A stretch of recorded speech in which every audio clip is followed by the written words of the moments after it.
Hi everyone, welcome to today's tutorial, and today I will be covering the different kinds of blurs that Adobe Photoshop has to offer. So, as you can see that I have already opened up this image as a reference, and I will be showing you the different kinds of blurs. Right, so if you go over here to your filter gallery, to this filter panel right here, you'll see this blur gallery right here. So I will be covering all these 5 types of blurs and showing you what these type of blurs do and how you can apply each blur in different kinds of images to enhance or blur a certain portion of your image. Right, so without further ado, let's start. So I'll be starting with this first one right here, which is called the field blur. Right, so as you can see, this one pin comes up here. Right, so with the help of this field blur, I can actually add I can actually add multiple pins like this. Okay, so then if I go over here to this current pin right here, you can see that there is one small blue dot in the middle, right? So I can increase or decrease the blur from here, as you can see. Right, so even though like on this background you can't see much, but if I increase the blur more, you will see that the background is starting to blur a lot as compared to the other background over here. Right, so similarly, for example, if I come over here, I can decrease the blur or increase the blur as well. So by adding these different kinds of points, you can adjust different blurs in different areas. So like for example, you can have a lot of blur over here, and probably keep the blur amount to be little over here on this newspaper.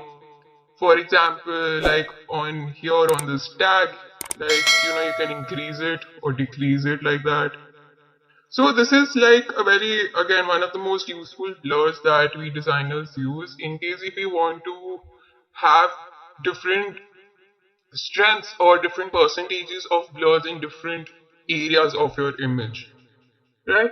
So you can just play around with this and experiment and see which blur, like how much blur you want. So you can see that the more I increase it, the blur around this pin is increasing like this, or decrease it like that.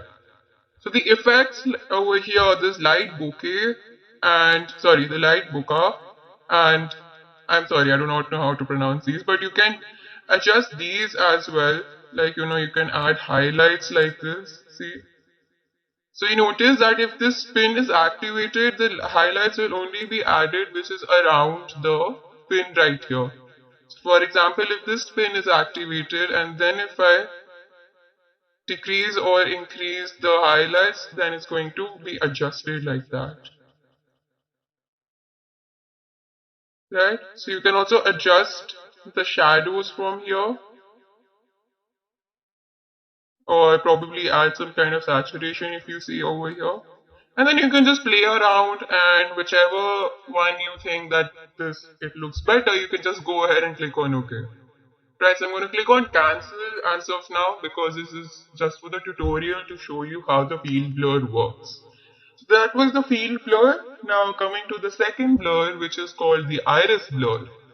Right, so this one right here, this is the iris blur. Right, so as you can see, what this does is that as soon as I open this one really big ellipse comes up. Right, so I'm gonna go ahead and also just decrease the size and make it into a really small circle for now. Right, like this, you can just make it adjust the shape and like that. I'm gonna make this into a really small, like a small circle like this preferably. And I'm just gonna move this circle on top of my flowers right here. Notice that except the flowers inside the circle, the entire background has blurred to a slight extent, right? That's because like the more pixels you add over here in the blur, the more the background is going to be blurred. I'm going to show you how. See?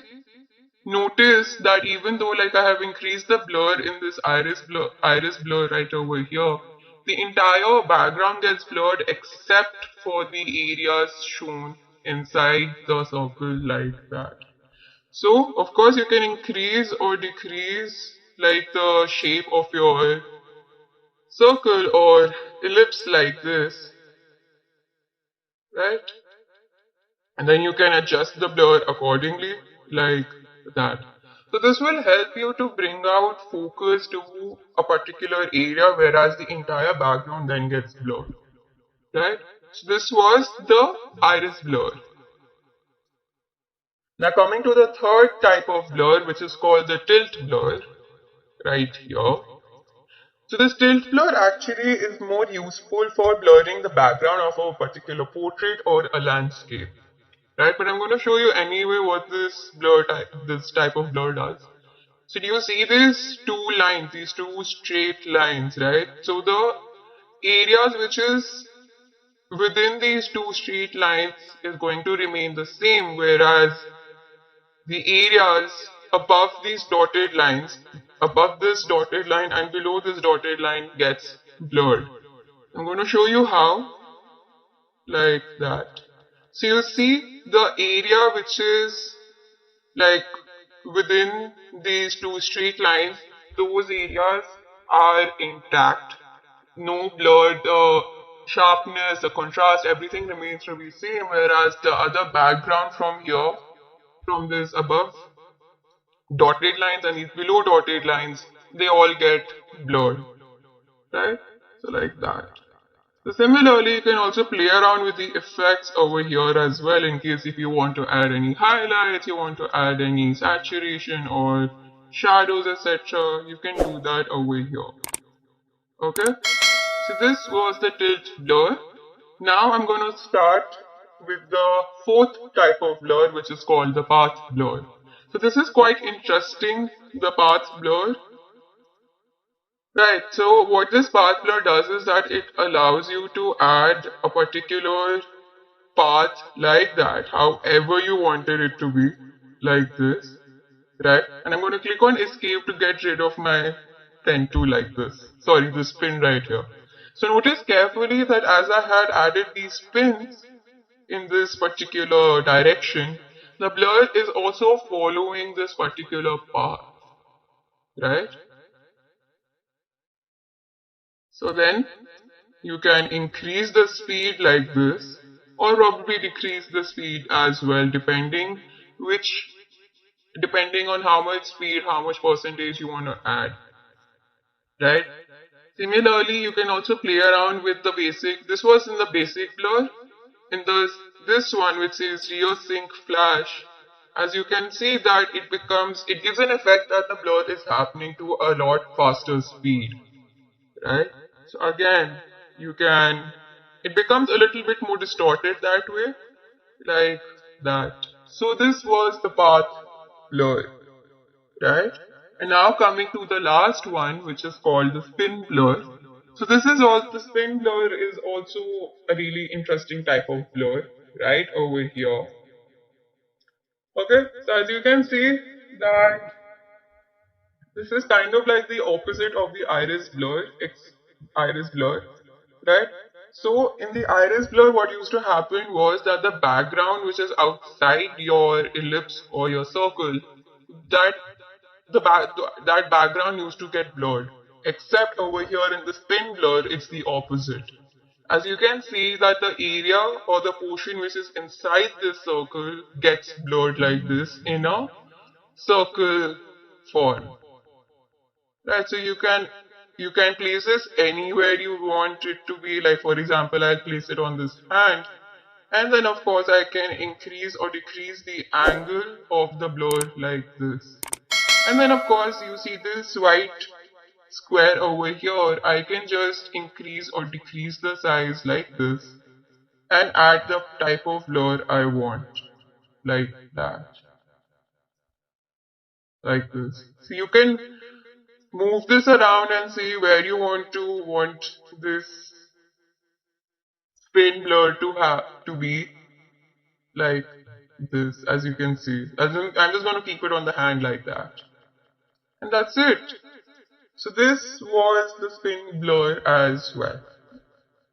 So now that we have come to the end of our tutorial, I have covered all the 5 types of blurs which is inside this blur gallery, this one right here. So I have given I've talked briefly about all these 5 types of blurs and what the effects do with and the effects of all these 5 types of blurs. Okay.